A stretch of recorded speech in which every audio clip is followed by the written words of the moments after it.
بھئی داماد کو 3-4 کام ضرور کرنے چاہیے یا اپنے بیٹوں کو سمجھانا چاہیے کہ جب داماد سسرال میں جائے اس کی نگاہ قابو میں رہنی چاہیے، وہاں جا کے اسے اپنے ساس سسر سے گپ کرنی چاہیے، ان کے بیٹوں سے بات کرنی چاہیے، اور جو دلہن کی یعنی اپنی بیوی کی بہنیں ہوتی ہیں ان کے معاملات میں نہیں گھسنا چاہیے، نہ آتی جاتی کو بار بار دیکھنا چاہیے، ساری رسپیکٹ ڈیمیج ہو جائے گی، نہ ان کو سٹیئر کرنا چاہیے۔ اچھا وہ آ کے بیٹھیں کھانا وانا کھاتے ہوئے تو جسٹ فیل کہ چھوٹی بہنیں جتنی مرضی خوبصورت ہوں ان سے کوئی رشتہ بن نہیں سکتا، بنے گا تو حرام بنے گا، شریعت نے اس کی پابندی لگائی ہے۔ کسی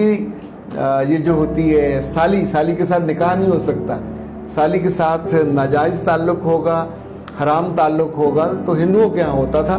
وہ کہتے تھے سالی آدھے گھر والی، مسلمانوں میں تو یہ نہیں ہوتا، مسلمانوں میں تو سالیاں اچھی سالیاں پردہ کرتی ہیں، انہیں جہاں جیجا جی والا معاملہ ہوتا ہے وہاں ہمیشہ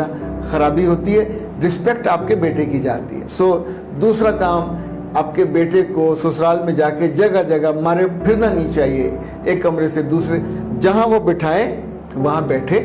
اور جہاں وہ بلائیں وہاں چلا جائے۔ تیسرا کام، کھانے کے معاملے میں جو کھلائیں وہ کھانا چاہیے، بجائے اس کے کہ بندہ کو فرمائشیں کرے، کوئی تنگ کرنے والی فرمائش نہیں کرنی چاہیے اور اریٹیٹ تو بالکل نہیں کرنا چاہیے۔